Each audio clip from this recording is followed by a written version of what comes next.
Good evening, Commonwealth, and thanks for watching the Channel 2 News. I'm Ashley McDowell. Let's take a look at tonight's top stories. The loan requested by Governor Ralph Torres has been signed into law.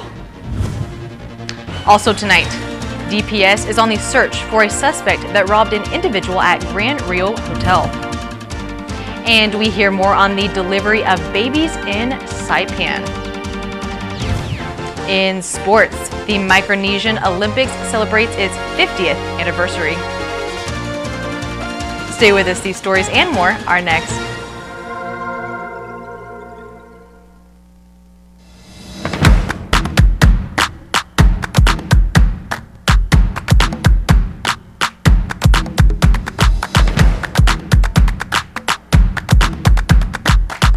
The phone you want now on the best network and a plan that gives you endless data on chat, social, and music apps. Tell your Docomo Pacific rep you want now with access. Docomo Pacific, better together. Some conditions apply.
Hafa-day, Tirwami, and good evening, Commonwealth. Today is Friday, July 26, 2019. The loan requested by Governor Ralph Torres through the Marianas Public Land Trust has been signed into law. Ink was pressed against House Bill 21-44 by Acting Governor Arnold Palacios, making it Public Law 21-3. Originally, the $15 million loan requested by Governor Ralph Torres through the Marianas Public Land Trust was to financially support the bond obligations and retirement fund settlement payments.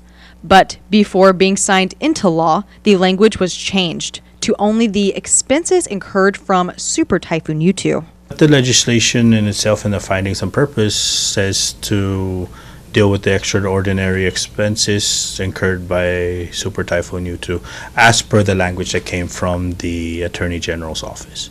And instead of putting the money to pay the settlement fund and the bond payments, to change the language and make it extraordinary expenses incurred by Yutu, because a lot of the monies that were coughed up front were monies that were not appropriated to the actual Yutu expenses that happened up in the beginning of the recovery efforts. I mean, we're still recovering, but we're a little bit further ahead in our recovery, and there's still a lot of people without homes, and they're still recovering. We're under austerity, so these will start paying off those debts. Paying off vendors and other accounts that have not been paid by the government.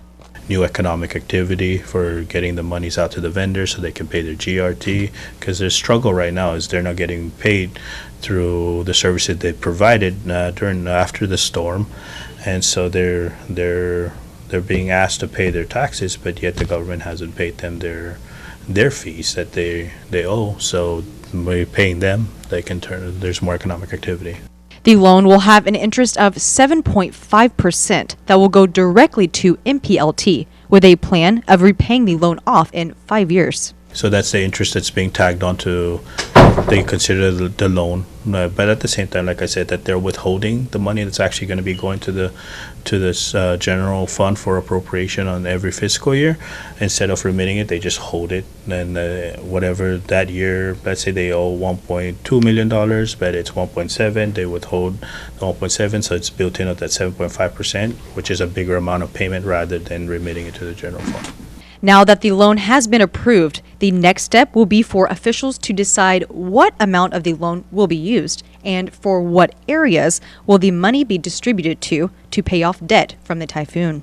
It's going to be the administration, the Secretary of Finance, the AG's office, and the MPOT when they get the money to them. But like I said, getting it signed into law at least gets them on the same table, and they can actually negotiate stuff right now. That's going to be the next step. That's going to be the breakdown of, let's say there's the cost of what they've paid out, and that's going to be the breakdown of how they're gonna pay for it. For sure, they cannot use the money for anything else because the Constitution is very, very clear of what you can use the money for.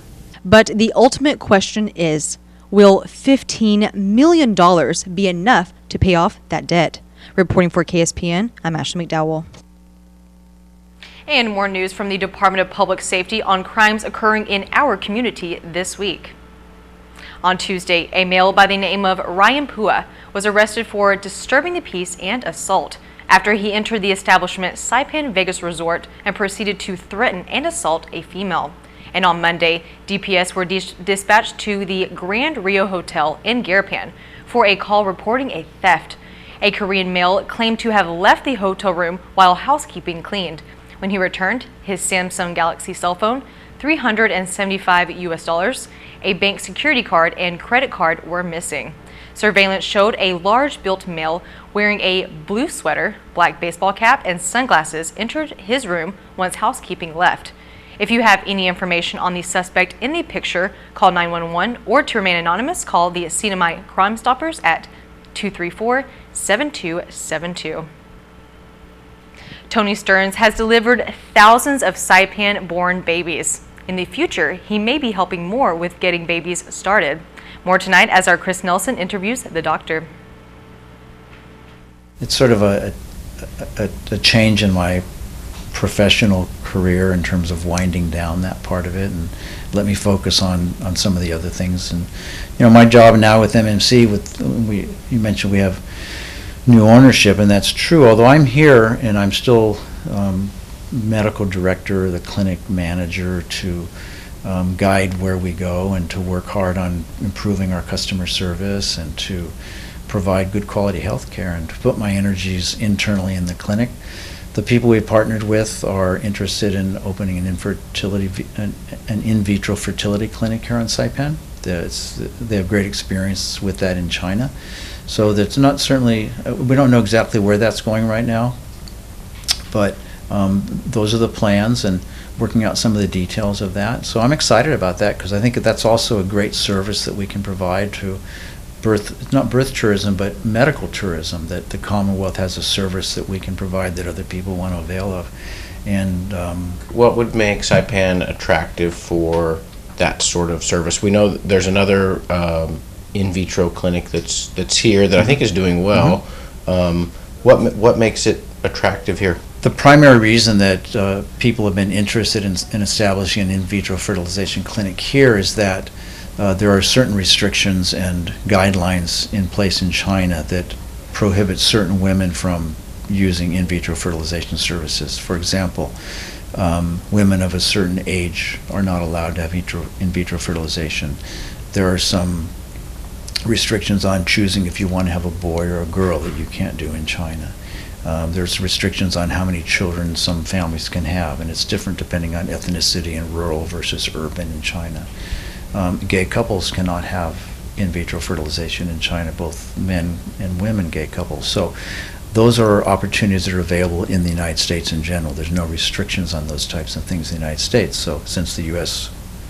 rules apply here, those are opportunities to provide a service that women in China couldn't otherwise get, or couples in China couldn't otherwise get. So we're close to China. It's easy to get here, easy to come and go. These services are common in the States. There's many, many women from the States from China going to the States for in vitro fertilization, primarily on the West Coast and the East Coast, but there's large numbers, and we're much closer, so it's a lot easier for them to come here, and it's easier for families to come with them. It's cheaper to come here. So the perception is by different companies interested in IVF services is that Saipan's a great place to do it relative to China because we are so close, and there's other opportunities for doing the service here that you can't do in China. Coming up, we celebrate a birthday for a female that made history in aviation. You won't want to miss this.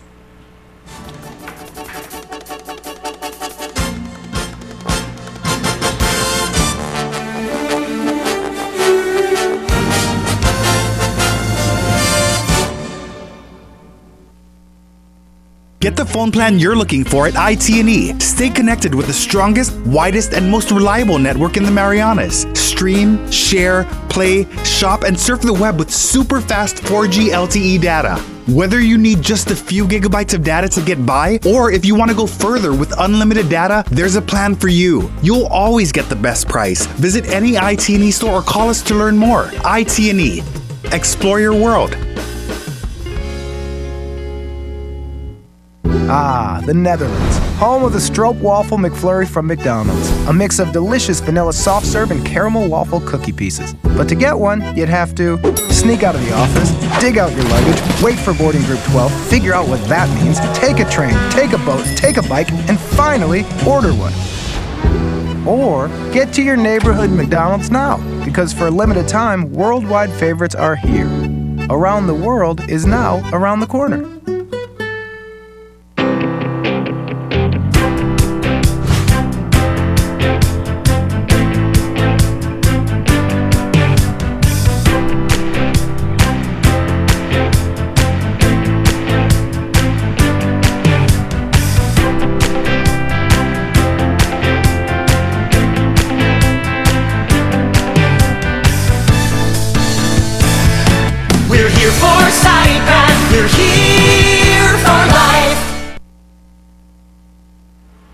Welcome back to the Channel 2 News. We are celebrating a special birthday this month for a woman that made history for women in aviation. Amelia Earhart, an American aviation pioneer who was the first female aviator to fly solo across the Atlantic Ocean. And this week, we celebrate her birthday. July 24th, 1897. When Amelia Earhart was born in Atchison, Kansas. And today we are celebrating the 122 years since she was born. It's a very good occasion. It's a happy occasion to celebrate her birthday after her disappearance in 1937. So. Earhart disappeared while traveling across the Pacific with navigator Fred Noonan. But what makes this day so important for Saipan is that many believe Amelia Earhart was on this island back in 1937 after she was claimed to have disappeared. The way I understood from my uncle, who was working at the prison at the time, he said that he saw the lady 3 days, and after 3 days he didn't know what happened to Amelia, but at the time she was taken over to Royal Kang Hotel in Saipan, and she stayed there until she contracted dysentery disease and died. And although it remains a mystery what happened to Amelia and if she was ever on the island of Saipan, it is still a very special birthday for a very special woman who made history for aviation. And many just want to say, Happy birthday, Amelia, from all of us here in the Northern Mariana Islands. Happy birthday, Amelia. It is 122 years today. We are very glad to have this celebration for you. Happy birthday, Amelia. Wish you were here. Hope you're having happy flights and tailwinds wherever you're going. Happy birthday, Amelia Earhart. Tonight, we talked to a young professional who grew up on Saipan, left to get an education, and is now charging forward, marketing a number of new and familiar businesses. Chris Nelson has more. Valentina Haberman started her career in commercial real estate and then dove into crepe making in Honolulu. I remember when we made our first $75 at a school event. We were so excited. And that was doing crepes? We made French crepes, Nutella, chocolate, peanut butter. We called it the Romeo and Juliet. And then we got into pesto. We'd make our own pesto. She made her way back to Saipan initially to help fulfill the terms of her CNMI scholarship and found a place as the marketing manager at Hyatt Regency Saipan. What did you learn in your time there? That it's always going to change, so you've always got to be ahead of the game, and you can't shun things. If Weibo is the way that the Chinese market communicates, you've got to learn it. You've got to figure out what you can do to learn about it and how to use it if you want to communicate to the Chinese, for example. Same with the Korean market, how do they like to communicate? How do they see things? What advertisements are attractive to them? Because, as we were talking, advertisements in America laid out in Japan or Korea are very different. So you want to understand who you're talking to and speak at their level. Speak with them and also be meaningful with what you're saying and talk about experiences. Because when you can get to someone's heart, get into their mind and their feelings, then they're more willing to listen, and you can build a connection that way versus talking at someone and saying, I got this, this, and this, come, right? You want to understand, what are they looking for? What are they possibly wanting when they come to Saipan? What would they be interested in? Where would they like to go? I mean, how can we be there? How can we be the place they want to go? What would they like? So it's really about identifying who you're talking to, what appeals to them, and how do they communicate? Yeah, so it's identifying those key factors of communication. Your new position with Triple J, the company's really has grown a lot in the last couple of years, and every time I see Mr. Jones, he's got a new business that he's starting, whether it's here or in Guam or elsewhere. What's that been like, joining that team? That team, amazing. I am on a team of go-getters, positive thinkers, pressure handlers, I guess, if you will, and great jugglers, because we may have this one title. I may be marketing manager, but I am working with every manager. I'm working with our controller. I'm looking at analysis to see if this was something that we invested in. Was this worth it? Should we continue? Right. So how has that been? It's been amazing. I have a lot of good leaders in our company, and we've got great communicators. Forethinkers, I think. Forethinkers for sure, and visionaries. Mr. Jones is a visionary. And it's been an honor to sit in the same room, have conversations with him, and just see how he has built himself into being such a visionary, and just, I think this is good. And, he'll ask you for your opinion. You can give your opinion. Then there's always a debate back and forth. And he surrounds himself with doers, motivators, and people who are critical thinkers as well. And then that's the team that I'm also on, and I get to see this opinion and that, but what about this? And we all come together, and then we say, okay, this is what we're going to do. So it's been great. It's been great professional growth, even personal growth for myself as a young woman, stepping into the field. I mean, Triple J we've got over 1,000 employees in Micronesia, and on Saipan over 300 here. So at different levels, I have to learn how to work with and communicate with people. So it comes back to that again, to collaborate and understand that this is the end goal. How are we going to get there, and how are we going to make this work and do it efficiently, cost effectively, and meaningfully? All right, thank you, Chris. Coming up in the KSPN2 Sports Report, NMI swimmers find a swimming pool in South Korea.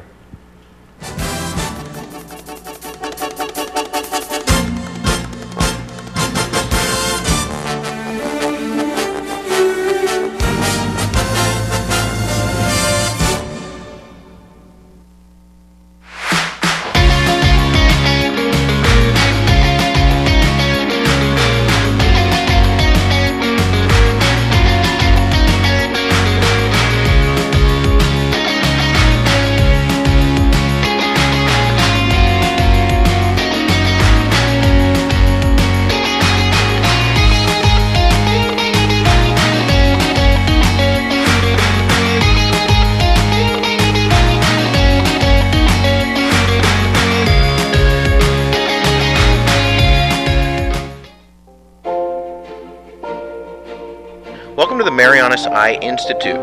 Our office on Beach Road is staffed with U.S. certified eye care technicians, doctors that have received national recognition, and a friendly, professional staff that will look after you and your loved ones. With over 1,200 eyeglass frames to choose from and an in-house lab, we can make most glasses in about an hour. And we even feature a mobile clinic to bring eye care to you. Keep your eyes healthy and strong with professional eye care at the Marianas Eye Institute. Hey, go-karters, come early and stay late. We have new summer hours for the Seaside Circuit at Mariana Resort. Daytime is pretty hot, but evenings are pretty cool and perfect for racing. Check in at Mariana's Trekking and you'll be off racing in no time. Bring your fans, bring your friends, and show your ID for a special half-a-day rate after 5 o'clock. And check out our other adventures too, like mountain biking, hiking, kayaking, and off-roading. Perfect for groups, perfect for families, perfect for friends. So go ahead, bring your best friend. Mariana's Trekking, your adventure professionals for 17 years.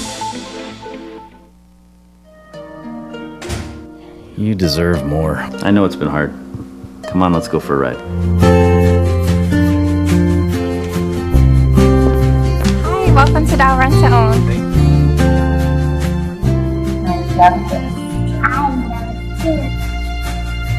Thank you. You're welcome. Now this feels like home. Dial Rent to Own, making lives better since 1987. Buenas sports fans.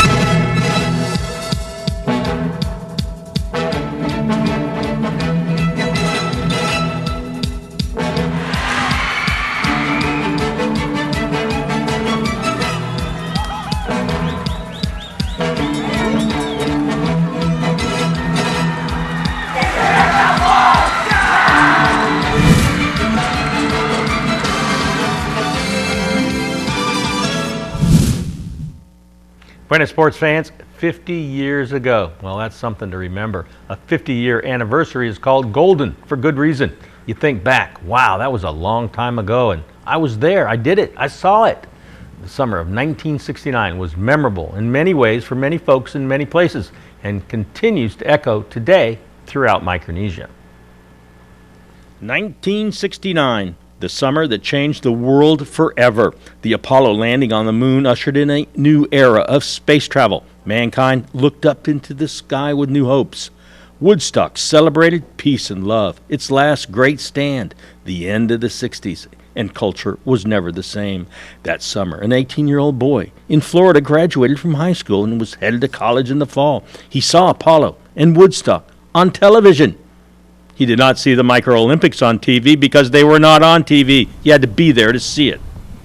Wow, it's hard to imagine, but try to picture this. 50 years ago, today, this was center field at Civic Center Ball Field, the centerpiece for the 1969 Micro Olympics. Dave Sablon was there, and he says Saipan had never hosted such an event in its history.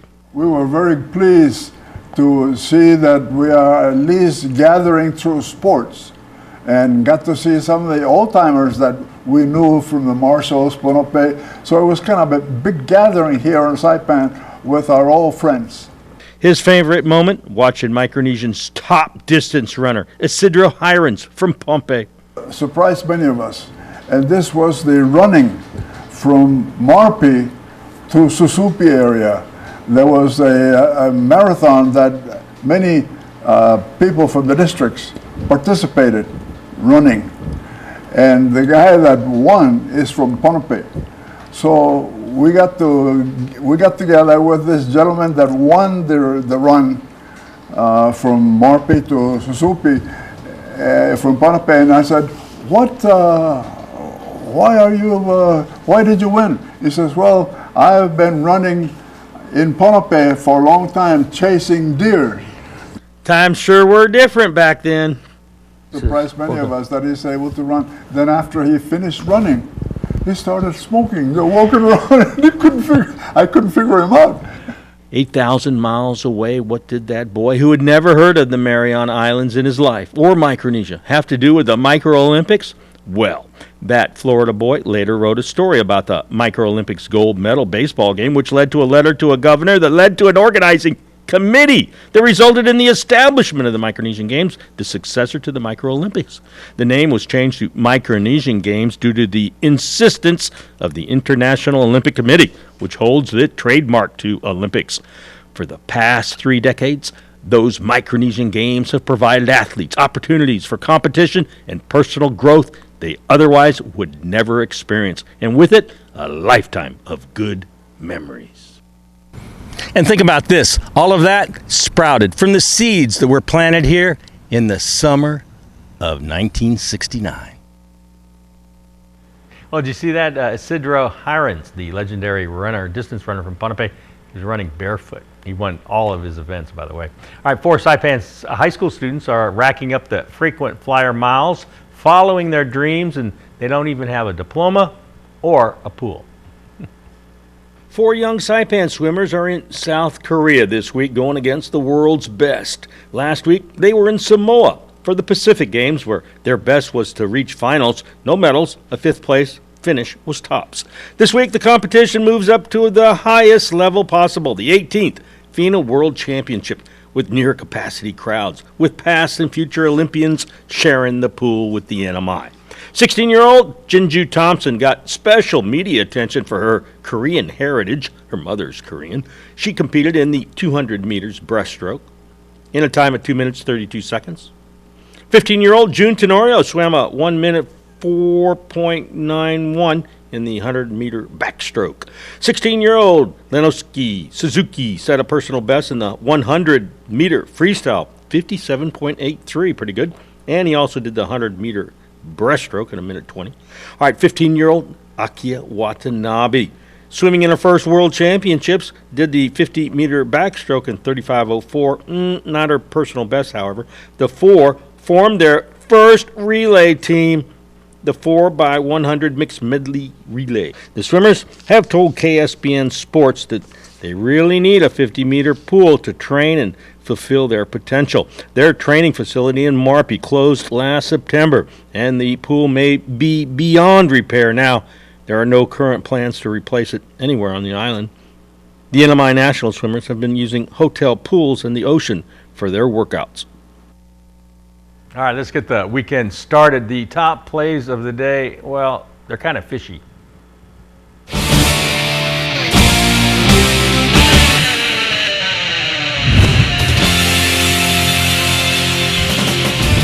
Coming in at number 3, you, and you, and you, and you, and all of you who are so gracious and hospitable. Sunday afternoon at Smiling Cove, KSBN 2 Sports loves you.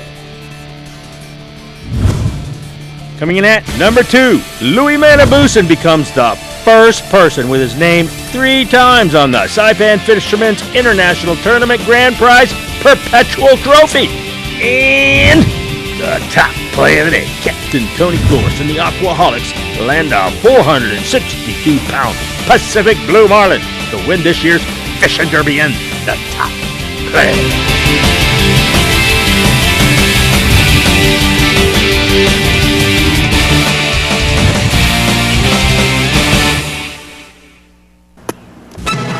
Here's the windup and the pitch. I don't believe what I just saw! So what are you going to do this year? At Gold's, a dedicated fitness studio with a cushioned floor is perfect for group exercise. The cardio room features a variety of treadmills, bikes, steppers, and ellipticals. Fitness machines will help you achieve your goals, and the largest free weight area on Saipan gives you comfortable space to work out. Gold's Gym team is ready to help you get to your goals. Try harder. We know you can do it.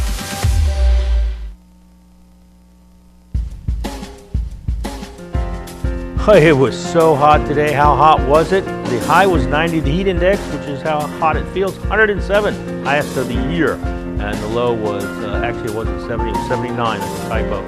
Humidity 71%, not a typo. Tomorrow, partly cloudy, isolated showers, southeast winds 5 to 15, high 90, low 79, seas 2 to 4.